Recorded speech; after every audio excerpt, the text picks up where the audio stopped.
What's up, everybody? Grant Wise here. Welcome to the Marketing Genius Podcast. I am very, very excited today to bring a guest on that I've actually followed for the last couple of years. He's built an amazing brand, Mr. Tyler Jack Harris, the man, the myth, the legend. How are you today, dude?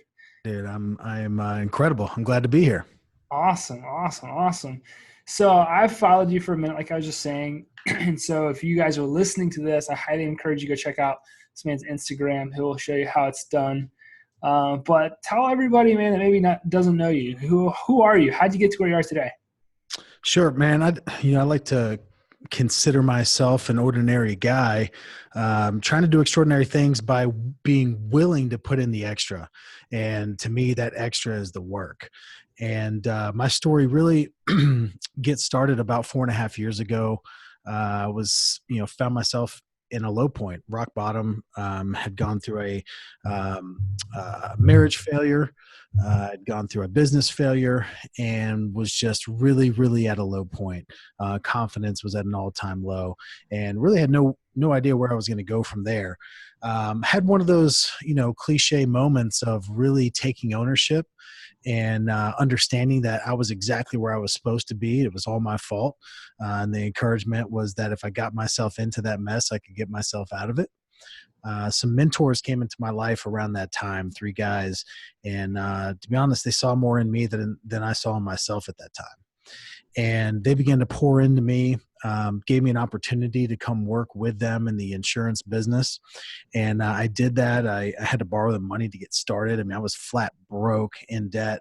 And, the rest is history. Over the next 12 months, made over 300 grand. So went from being flat broke to 12 months later, made over $303,000 in income. 12 months later, over 450, 12 months later, over 650, then became one of the owners of the company. And now we've launched multiple businesses since then. And so this has all played out over the last 4.5 years. And I love that because I still remember exactly what it feels like, what it smells like, what it tastes like to be in that, space where I felt hopeless and I didn't know what I was going to do.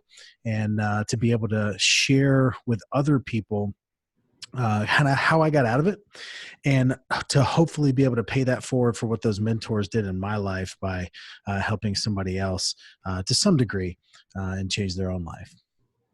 Epic, dude. Epic. I love it. How has your story kind of played a role as you developed the brand over the last several years? How has that really taken you, or has that played any part in, developing and using that authentic story, to grow in the insurance business? How has that played out? So, probably a unique answer, but it hasn't helped it at all because I keep it completely separate. Okay. I don't monetize a single thing that I do online, a single thing that I do on social media. I've never asked a single person to buy something, sign up for something.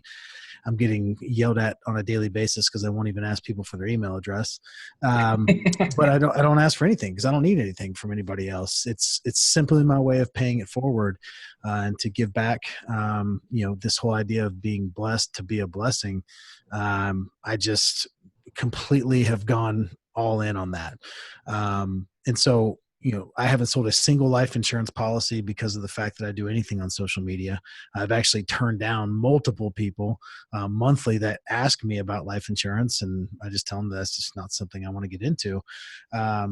Because I wanted to be able to say that, look, I'm doing this on top of my career, and I'm doing this not to monetize, and I'm doing this to give back and actually be able to back it up, and live in that truth. So, it's changed my life, and it's made a huge impact on me and hopefully a huge impact on others, but it hasn't made us a penny. It's actually cost us, we'll probably spend 300 grand this year with all the stuff that we're doing on social media.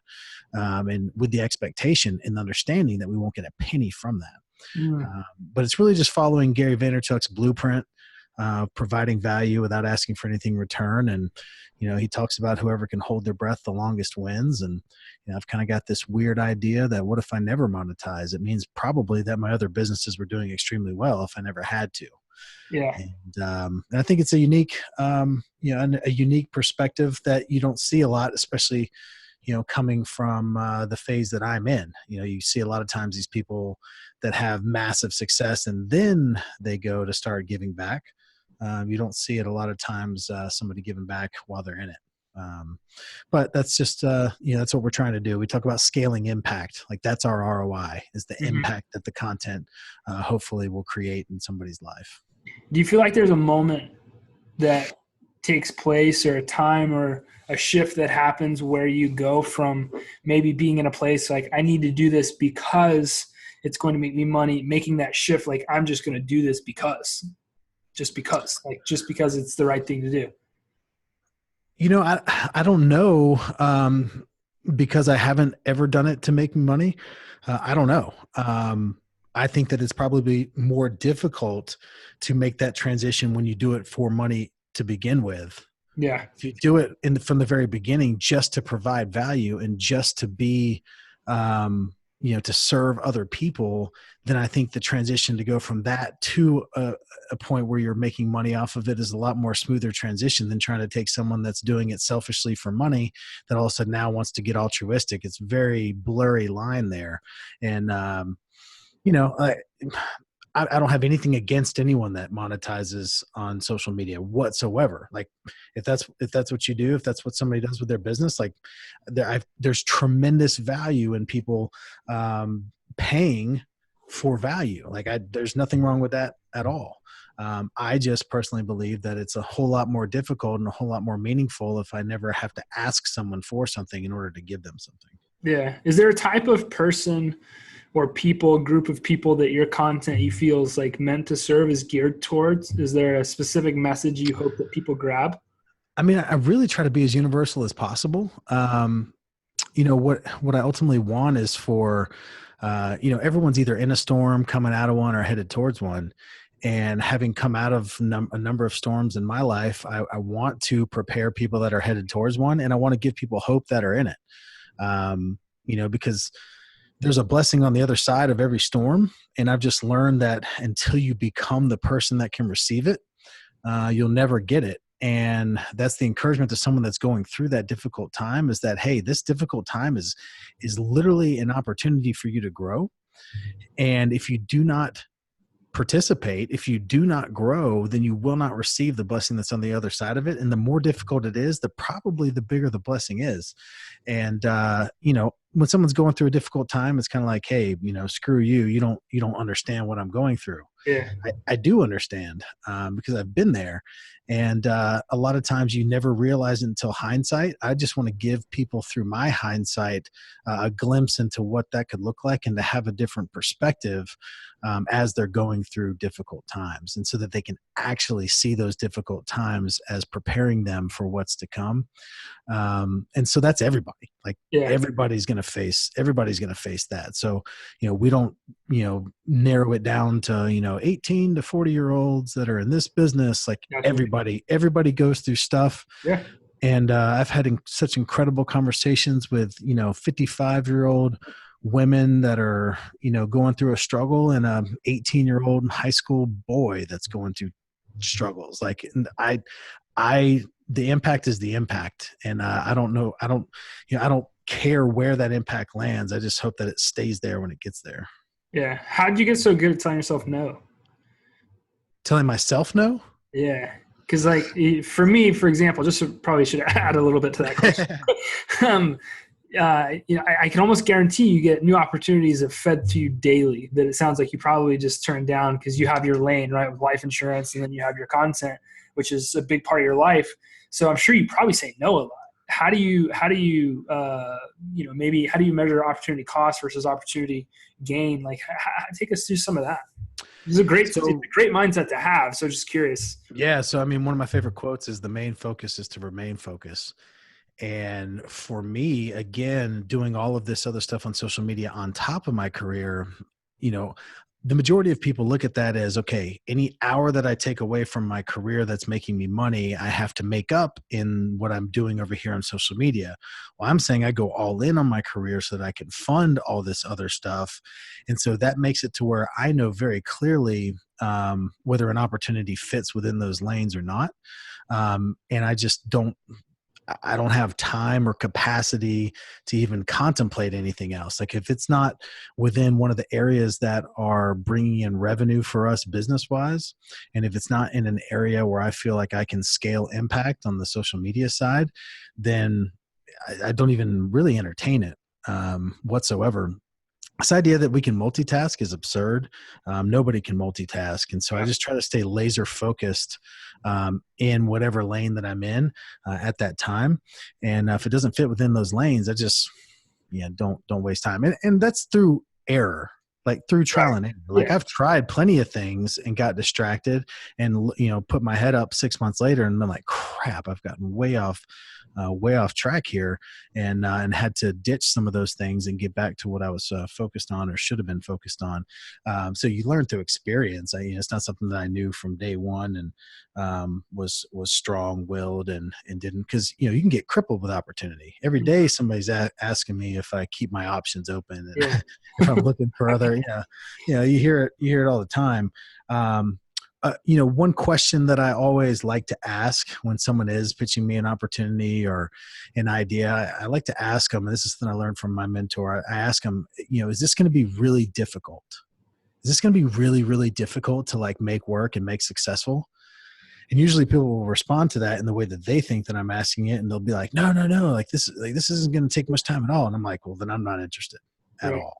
Like the only things that I'm interested are the things that are going to be extremely difficult, that are going to take a really long time, and that are going to take a tremendous amount of effort, because I can assure you that those are the only things that are actually going to turn into something. Yeah, that's a great way to look at it. Yeah. So how did you achieve a lot of your success? You've built I think you said it was 200 agents across the country that you work with, right? Yep. How did you build that, man? What over the last few years kind of culminated to help you build a company like that? I know that a lot of the listeners that are listening to this right now, we're in real estate, mortgage, title insurance, real estate investors, those types of things, but the same rules that guide business, sales, marketing, those different types of things, they're the same from industry to industry to industry, business to business. So a lot of what Tyler's about to say right here will apply to you. But how did you build a business up to that type of volume and manage it? So those mentors that came into my life, it's a great question, and it is universal to every industry. Those mentors that came into my life, I often joke and say that if they had been in the rubber band business, that I'd be sitting here talking to you about this rubber band empire that we were building. But they were in the life insurance business, and they gave you an opportunity. And quite frankly, it was exactly what I needed, because my confidence level had been beaten down. Like my confidence was at an all-time low. I went through a failed marriage with a spouse that had an affair.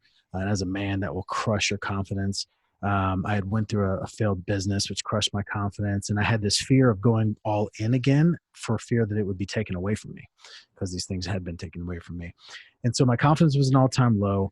And they put me into a scenario that was an environment that was highly transactional and very fast paced in the system that they had created for selling life insurance. And that's exactly what I needed to build my confidence up. I could go put some effort in and get a result immediately. Go put 2x effort, get 2x result, 3x effort, 3x result. And it became an addiction. How much effort can I insert into this machine, and how much results will it put out on the other side?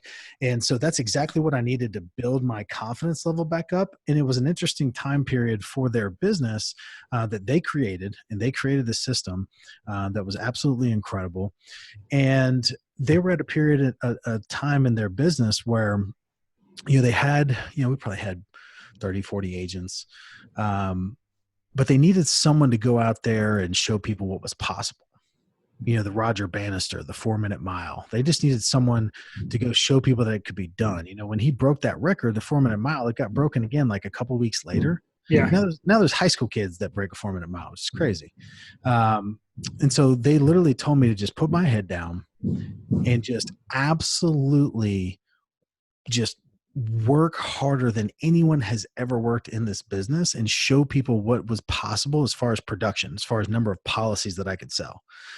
And so, I did that. I put my head down. I didn't even change my, career or job on my personal profile on Facebook. Like I didn't tell anybody what I was doing. I just worked and spent over 200 nights in a hotel per year for 3 years in a row. I think the most was 238 nights in a hotel. working 14, 16, 18, sometimes 20 hours a day. Just disgusting, filthy freaking work. But what happened over that period of time is we went from, being a company that had people that were doing, in a really good week, 30 policies, really good week, maybe have someone pop off with like 50 policies. Well, I came out and, had the first week with 100 policies in a week, and then all of a sudden 150 policies in a week. And then I did 238 policies in 4 days one time. I did 297 policies in a 10-day period, and over 3.5 years sold over 8,000 life insurance policies one-on-one, face-to-face, which means I sat down with like 10,000 people in 3.5 years, face-to-face, one-on-one, and closed that many deals, which, has never been done before. But it had nothing to do with any particular skills or talents or abilities that I had. Like, I wasn't born to sell life insurance. I hate talking about life insurance. Like, there's nothing fun about it, but I was willing to put in that work. Like, I was willing to just grind it out day after day after day. Even when I didn't feel like it, even when it was the last thing that I wanted to talk about, I was willing to go and make it happen. And lo and behold, our agency, people started doing the same. People started doing way more volume than they'd ever done before. And, it gave us an opportunity to grow as a company, grow in the number of agents that we had, because now we had this story like, hey, look what this guy went and did, and maybe you could do that too. Come join us. And now we've got, so many people that are making incredible livings.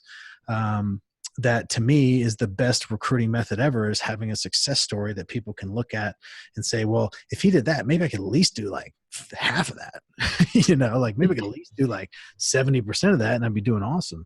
And so that was really what led to the success. It was being willing to follow the system. That's the other thing. I did not try to change anything. I did nothing my way. I just literally did every single thing they told me to do over and over and over and over and over. Didn't try to reinvent the wheel, just utilize the system that had already been created and just tried to exploit and see how much I could possibly produce out of it. And that's what got me to, the point where I am now, and one of the owners now of the company. And we've launched a second agency since then, and we just launched a nonprofit, and the rest is history. But you can't the only thing that works is work. Mm-hmm. Like at the end of the day. And to me, that's the greatest encouragement. Like the way I opened up today on this podcast by saying I'm just an ordinary guy, trying to do extraordinary things by doing the extra. The extra is just the work, like mm-hmm. working more than anyone, working more than anybody in your company. And it doesn't matter if your skill set is lower, if you're less talented, if you're less, naturally gifted in what you're doing. If you just work harder than everybody else, then you win. And that's what I love, because it's the ultimate thing that you can control on a daily basis. Love it, man. I love it. I love it. I love it. When you're talking about, I'm going to back up just a second. You're talking about recruiting. You guys have built up a pretty big office. How have you guys gone about, recruiting talent? How do you identify it? How do you recruit it? Do you train it? Do you build it? Do you go find the right talent?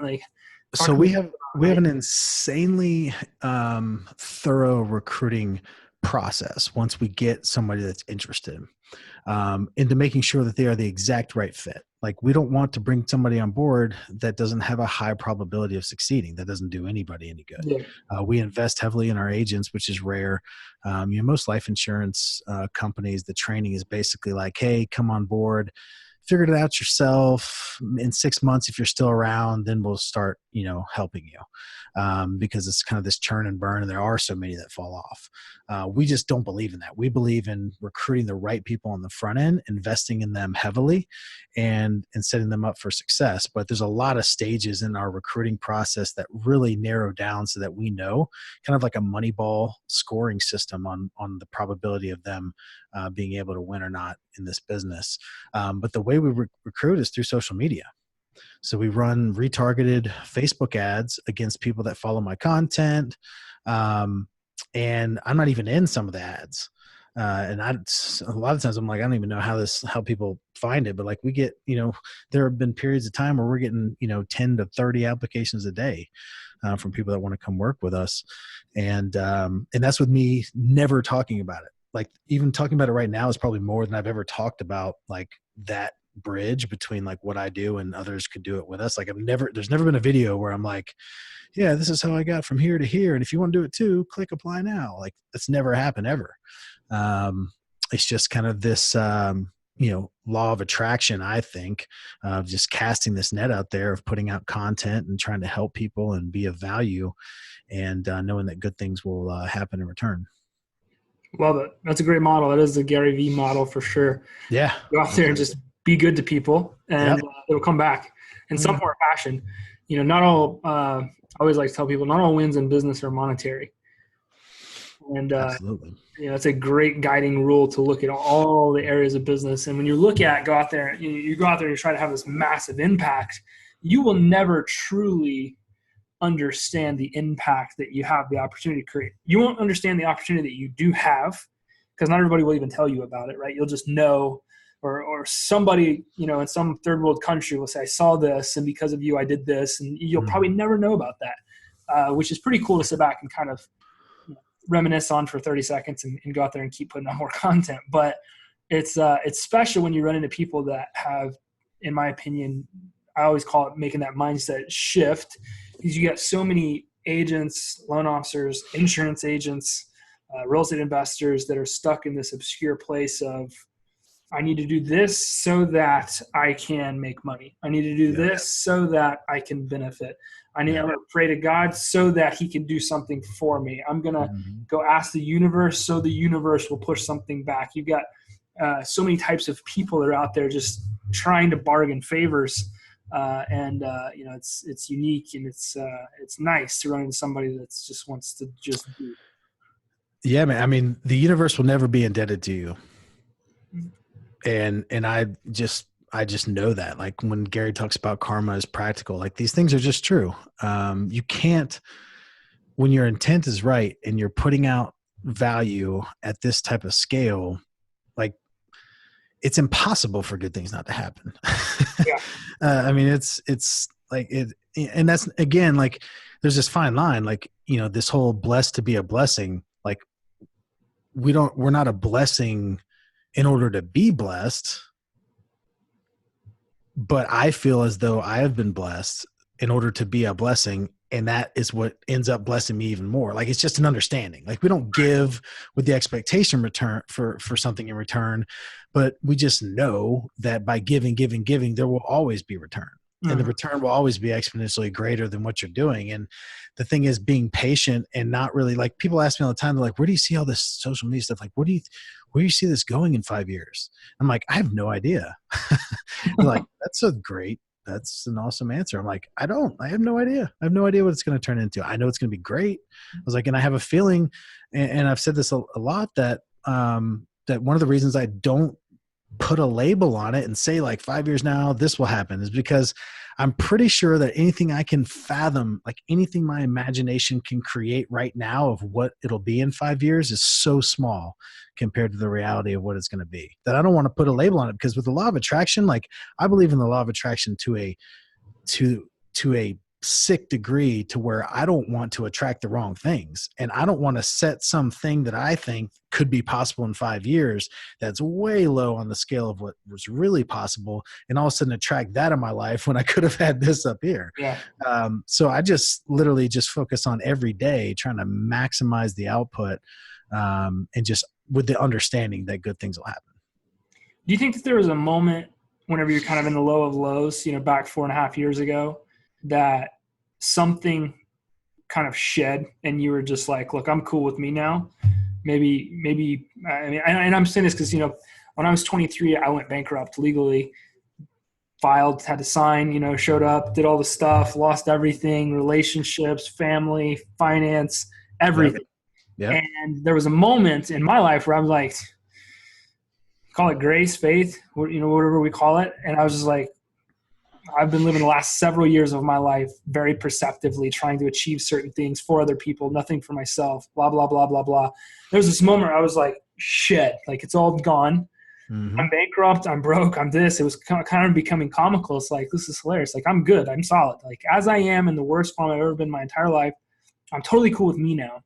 Yep. And that, I feel like, built a platform for me to go out over the next 3, 4, 5 years And everything since that moment, I've just been internally grateful for. Just, that was a blessing. Like, that was incredible. Yeah. Absolutely. I mean, 100%. Like, that was the greatest thing that ever happened to you. And it's the greatest thing that had happened to you at 23 and not 53. Right. Well, yeah, fact. Like, that's what I love is like, I wish, like I've talked so many times about, like, I wish we could create like a college course or like some program where you just like come on board and we destroy your life in 90 days. And that way you can just build it back up from there. Because I'd rather it happen to you at 23 than 33, even. Because think about the amount of damage you would have done over those 10 years had that not already happened. And yeah, that was exactly the way I was. I was not as good of a human being before everything crashed in my world than I am now.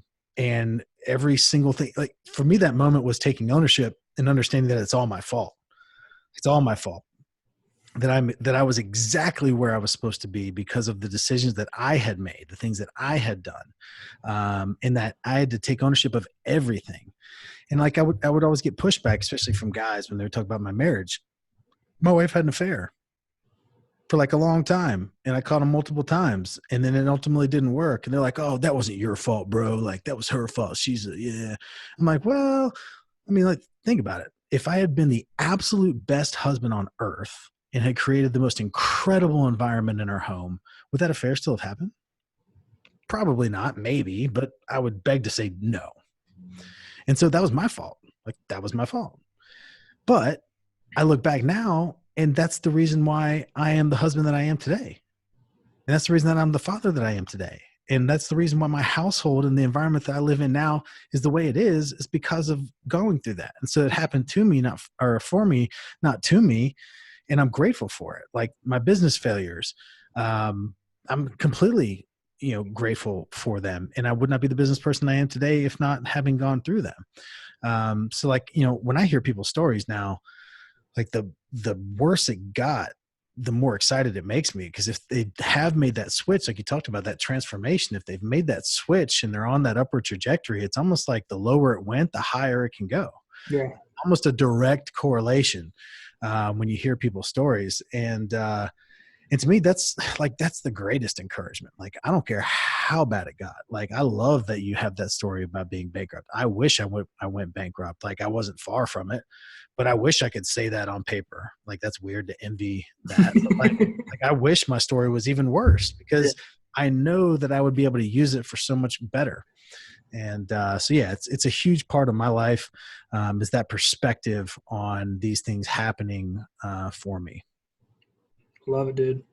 I love it. I love it, man. Thank you so much for stopping by and sharing a bunch of wisdom here today, a bunch of fire. I hope that everybody picked up on a lot of the simple, practical advice, education, love, whatever you want to call it, that you can take and apply in your life to go off and do something better. And if there's one message I think that you should have got today is just like, become accountable and become responsible, take responsibility and give. Don't give to receive. Don't give to anything. Just give. Yep. Take everything that you can give. And you'd be blown away at how it comes back tenfold, millionfold, whatever it is, however it is. You got an amazing opportunity. We all have an amazing opportunity today. So, brother, hey, what is one way if somebody wanted to follow you, connect with you, what's the best way for them to reach out? If they've got questions, they want to hear more about your story, so on and so forth. Yep. Got a brand new website, just launched, tylerjackharris.com. And then everything on social is at Tyler Jack Harris. I respond to every single email, unless it's just something absurd. But I typically respond to every single DM, Facebook message at Tyler Jack Harris and tylerjackharris.com. Awesome, man. Thank you so much again. I appreciate you stopping by the show. Appreciate you guys listening. We'll see you on the next episode of the Marketing Genius Podcast. Peace.